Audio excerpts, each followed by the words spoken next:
Pangarap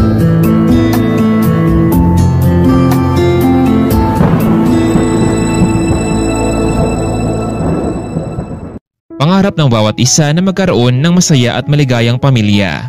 Ngunit paano kung sa huli, nalaman mong hindi ka pala kabilang sa kanila? Ano kaya ang gagawin ng ating bidang si Charis matapos nalaman ito ang katotohanan? Bagal kaya ito sa mga taong umampon sa kanya, hahanapin kaya nito ang kanyang tunay na pamilya.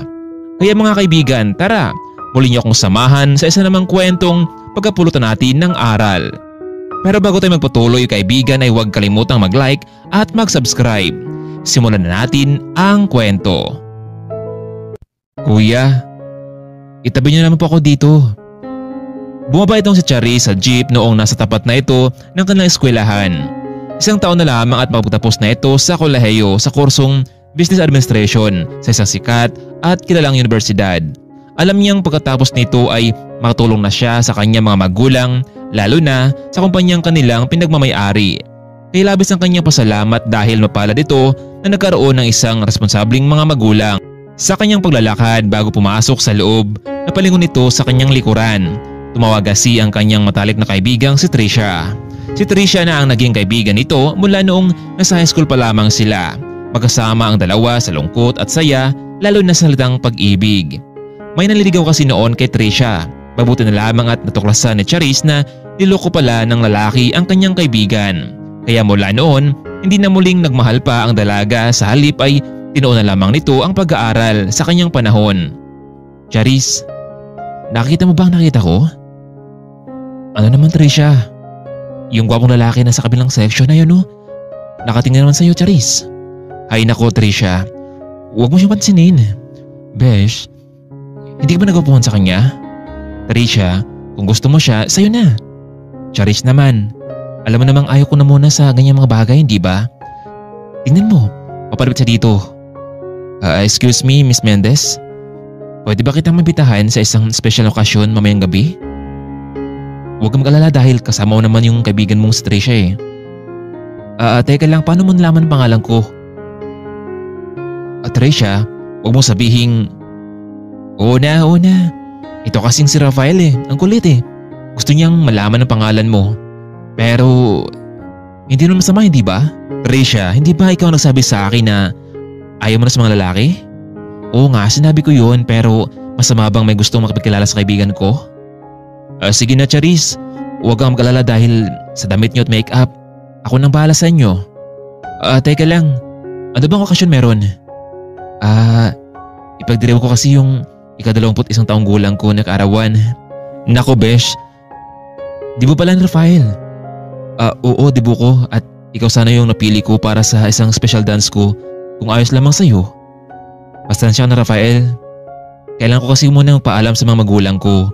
Papayag sila, walang problema sa akin, pero kung hindi, umanap ko lang iba. Sige na, papasok na kami. Hindi na lamang napagsalita itong si Rafael at muling pumasok na rin sa kanilang silid. Charis, tatawagan mo ba ang mga parents mo? Trisha, at talaga bang gusto mong akong dumalo sa kanilang kasiyahan? Beshi, ano naman masama doon?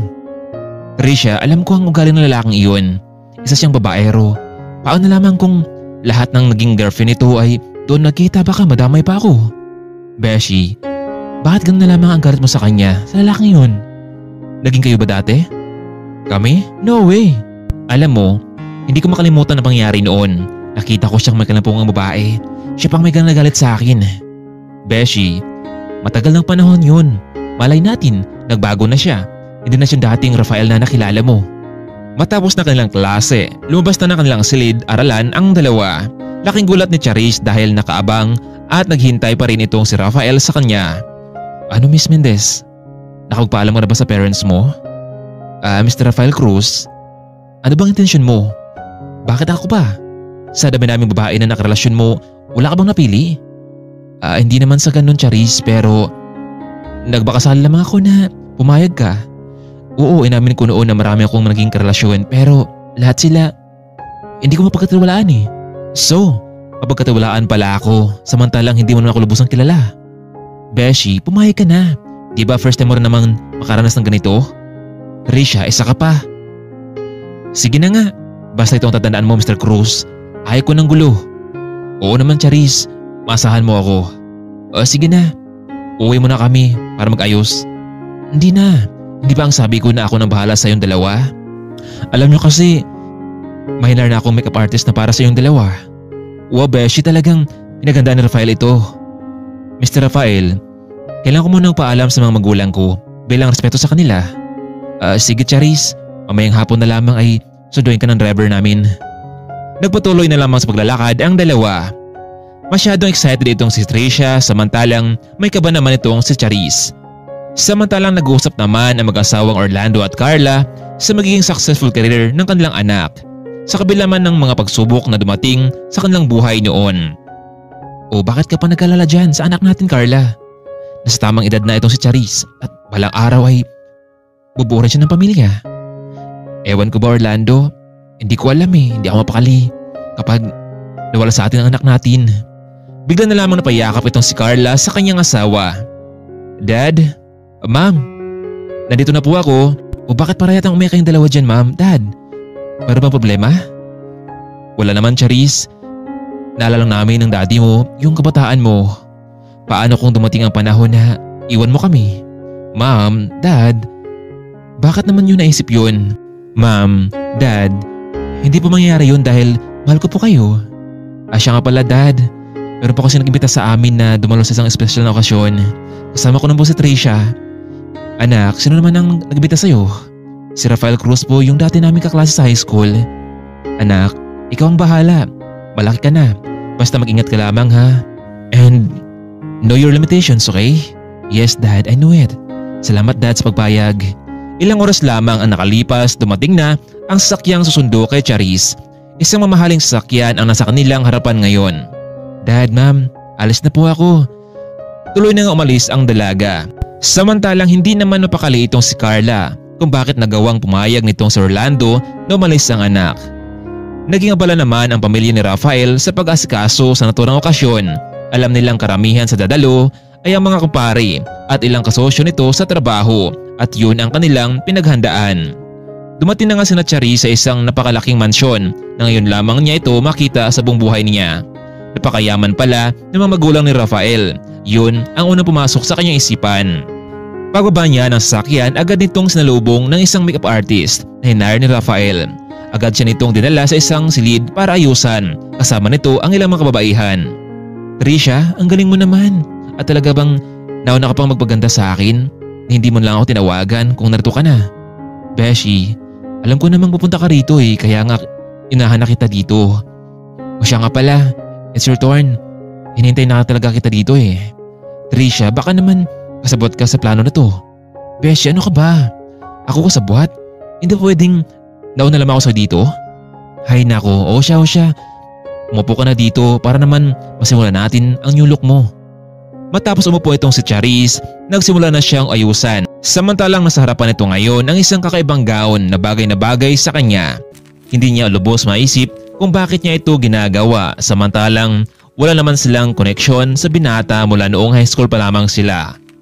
Ilang minuto lamang nakalipas ay natapos na rin ang make-up ni Charis. Nakahanda na ang lahat para sa maganap na kasiyahan. Na mga oras na iyon ay nagsimula ng nagsipasukan ang ilang mga bisita. Hindi na rin nagpahuli pa sina Charis at Tricia. Magandang hapon sa lahat. Maraming salamat sa inyong pagdalo sa ating espesyal na karawan ng aking anak na si Rafael Cruz.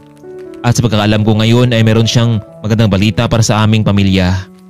And now please welcome the future CEO Rafael Cruz.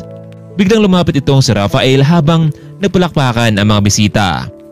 Maraming salamat muli sa inyong pagdalo. Labis po ako natutuwa dahil sa inyong pagparito. Ang sabi ni Ma'am, meron daw akong binabalita sa inyo.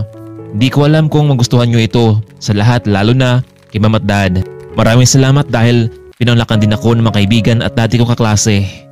Yes, iho. Gusto naming malaman kung sino ang babaeng ipapakilala mo sa amin tonight. Habang nasa harapan ngayon ay nakita ni Rafael ang lahat ng bisita. Lalo na sina Charis at Tricia kahit nasa malayo sila. Ladies and gentlemen, alam niyo naman siguro noon pa man, marami na akong naging nobya. Marami akong naging karelasyon pero isa sa kanila ay walang natira. Pero para sa kasiyahan ng pamilya ko, Gusto kong ipaalam sa lahat na gusto kong ipakilala sa inyo ang babaeng matagal ko nang mahal. Noon pa man, nais kong ipakilala sa inyo si Miss Charis Mendez. Marahil nagulat ka siguro pero gusto kong ipabatid sa iyo na ikaw ang babaeng dadalhin ko sa altar. Matagal na akong may gusto sa iyo. High school pa lamang tayo noon. Mula sa harapan ninyong lahat, nais kong ipakilala sa inyo si Miss Charis Mendez, ang babaeng nagpatibok ng puso ko. Itinuro ng binata ang kinalagyan ng dalaga. Hindi naman napigilang pumalakpak ng ilang mga bisita dahil na rin sa pagkagulat nila sa sinabi ni Rafael. Samantalang hindi naman makilos itong si Charis sa kanyang narinig mula kay Rafael. Wala siyang idea kung bakit nagawa ito ni Rafael. Samantalang wala namang kamalay-malay ang dalaga sa plano nito. Bumaba itong si Rafael at dahan-dahang lumapit sa kinaroonan ni Charis. Rafael, ano itong ginagawa mo? Ito ba ang balak mo kung bakit mo ako pinarpunta rito? Hindi ako papayag sa naplano mo. Alam mo, pumapayag nga lang ako dito dahil limitado ako, hindi ba? Charis, pasensya ka na. Alam ko nabigla ka pero kahit ngayong gabi lamang sana hayaan mo ako. Pagkatapos nito ay papaliwanag ko sa iyo ang lahat. Beshi, pumayag ka na. Gusto mo bang mapahiya si Rafael sa gabing ito? Trisha, alam mo, nalito na ako sa iyo eh. Ano, kaibigan ba kita, ha? Oo naman Charis, kaibigan kita. Kaya nga narito ako, di ba? Sinamahan kita, hindi ba? Wala na nagawa pa itong si Charis kundi pumayag na lamang sa plano ng binata pero sa loob-loob nito ay labis ang kanyang pagkainis na para bang pinagkaisahan siya ng dalawa. Hawak ng kanyang kamay ni Rafael patungo sila sa harapan para makita at pakilala sa mga magulang nito. Samantalang laking gulat naman ang pamilya ni Rafael kung sino ang dalaga na sa kanilang harapan ngayon. Teka lang miss, kung hindi kami nagkakamali, sina Orlando ba at Carla Mendez ang mga magulang mo? Opo sir ma'am. Paano niyo po sila nakilala? Well, tingnan mo nga naman ano. Dati pa tayo nakita. Alam mo bang malaki ang taraso ng mga magulang mo sa amin dahil tinakasan nila kami sa pagkautang nila. Isa pa, malaki na pala ang batang ampon nila noon. Anong ibig niyong sabihin po? Sorry. Hindi ko sinasadya. Hindi ba nila nabanggit sa iyo na isa kang ampon? Ma'am, Dad, pwede bang tumigil na kayo? Kaarawan ko ngayon, dapat nga masaya tayo. Nakasurado ba kayo na totoong pinagsasabi nyo? Sorry iho pero hindi kami papayag na siya ang maging girlfriend mo. Ano sila? Sinaswerte? Pero ma'am, hindi ba ang sabi nyo sa akin na ako maghanap ng girlfriend ko? Oo nga, sinabi namin yun pero hindi sa kanya na isang ampun.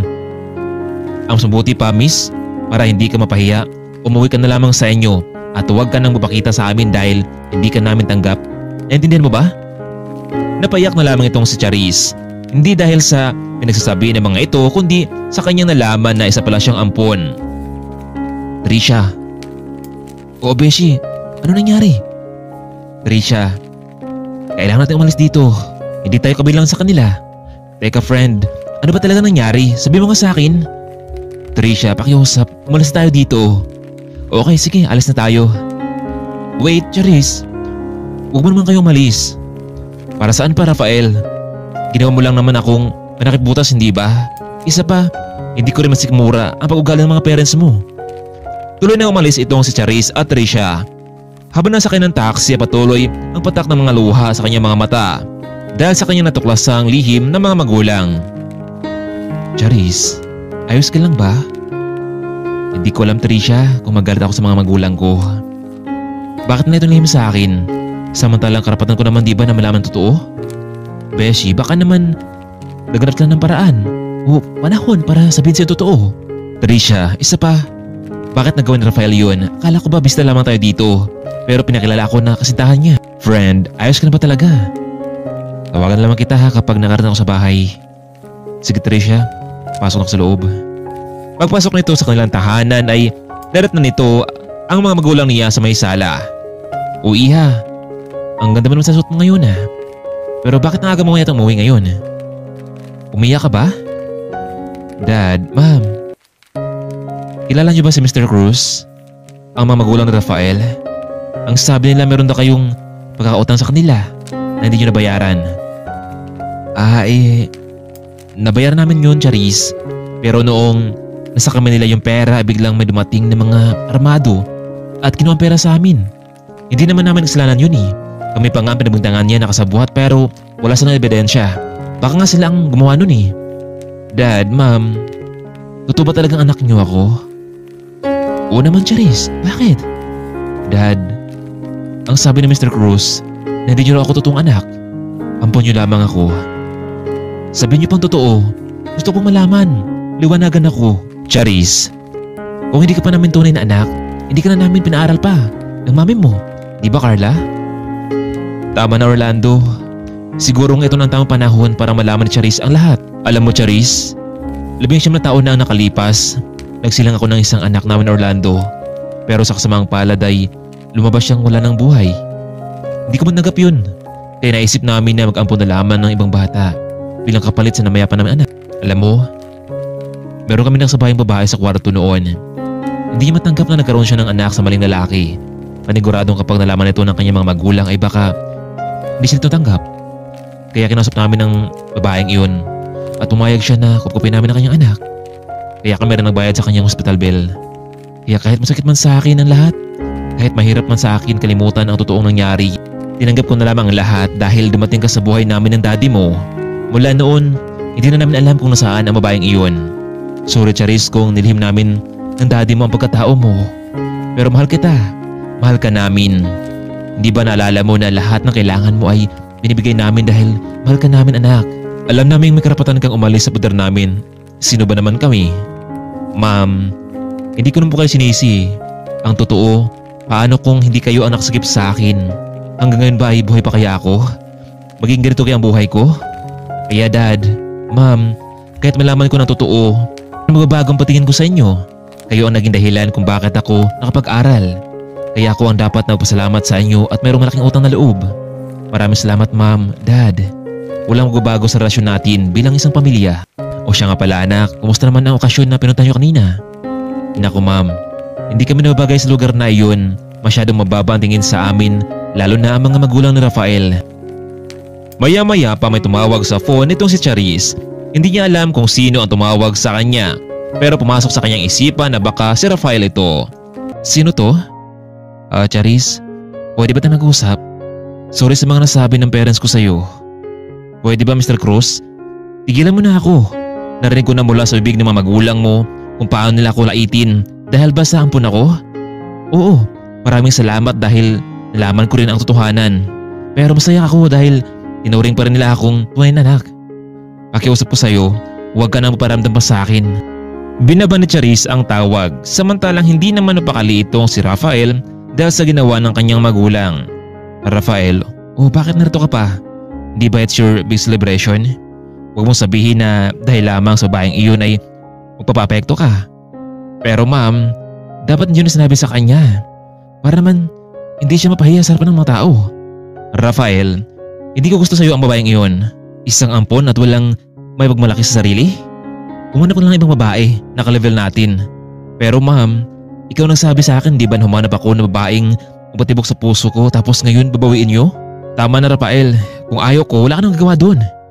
Matapos na kanilang celebration ay nagsiuwian na ang mga bisita. Samantalang nagmukmok naman sa kanyang kwarto ang binata. Dahil sa pangyayaring iyon sa tuwing nagkikita ang dalawa sa universidad, umiiwas na itong sa Charis.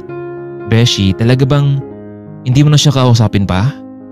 Trisha, kahit pagpilitan ko pa ang sarili ko sa kanya ay paniguradong natututo lang kanya mga magulang. Beshi, sabihin mo sa akin kung may gusto ka na sa kanya o wala talaga.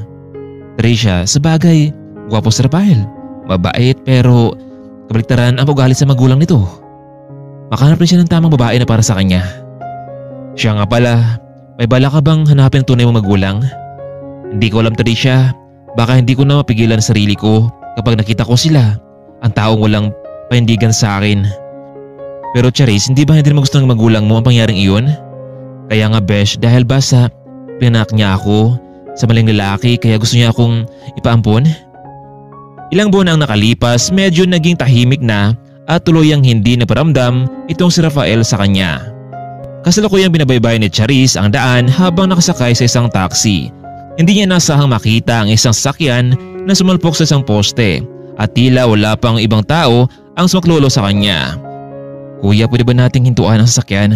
Baka buhay pa ang tao sa loob nito at tulungan natin.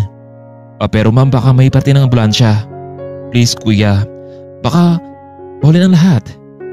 Dahil naawa na rin ang driver kaya naman ay agad nila itong hinintuan. Nakita nilang dalawa na may taong nasa loob at walang malay ito.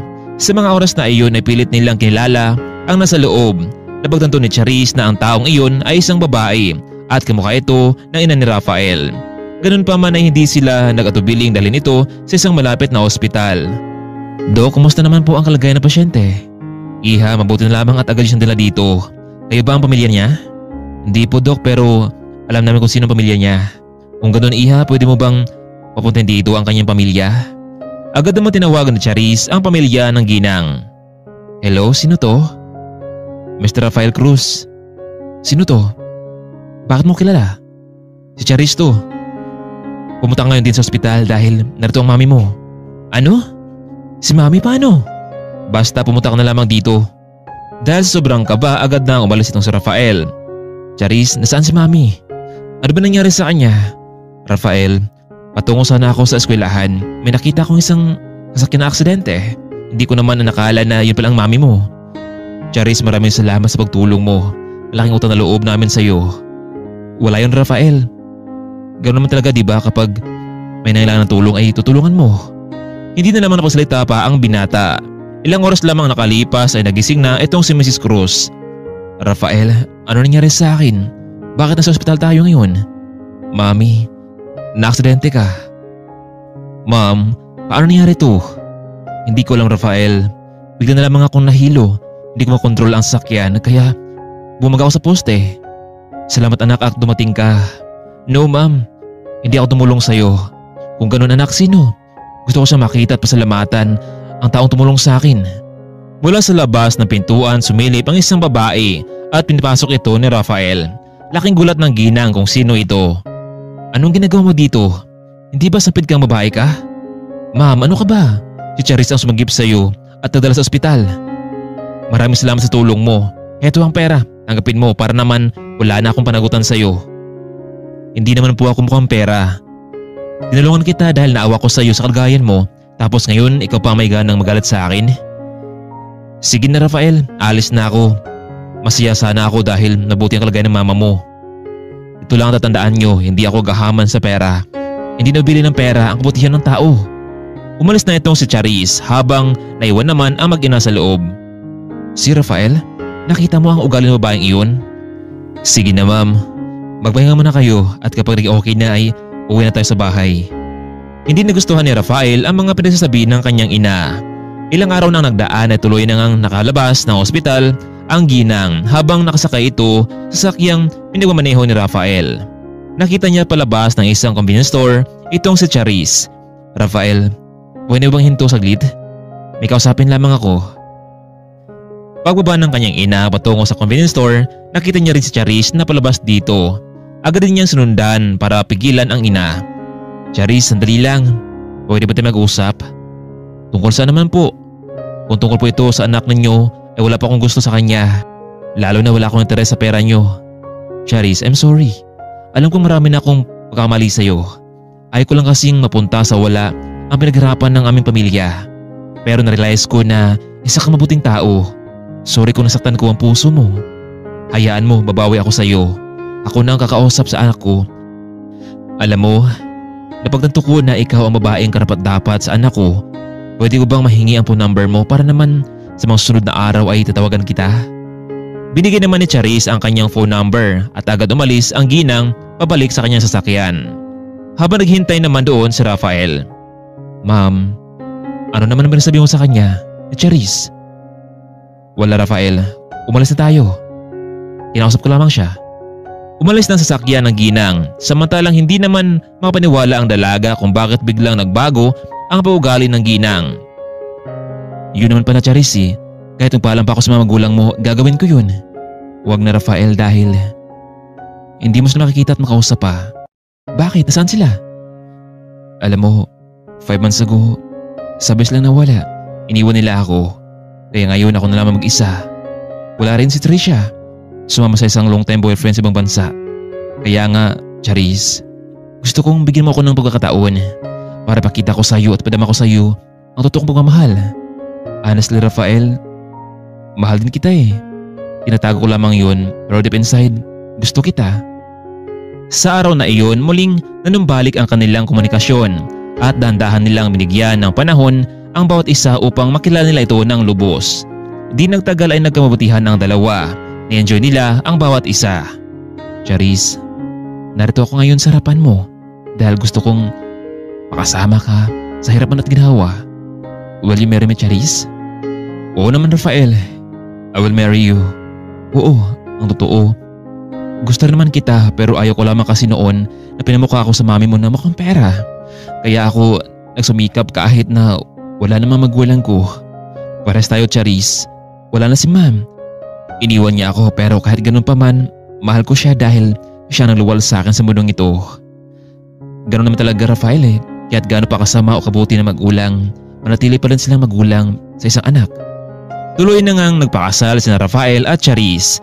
Dumalo rin sa kanilang kasal ang kaibigang si Tricia. Hindi nakala ng dalawa na sa huli sila pa rin ang magkatuluyan. Hanggang dito lamang muna, kaibigan. Muli, maraming salamat sa walang humpay ninyong pagsuporta sa aking munting channel. Abangan pa po natin ang mga kwentong pag-ibig at inspirasyon. Shoutout nga pala sa mga taga-subaybay natin sa sulok ng mundo.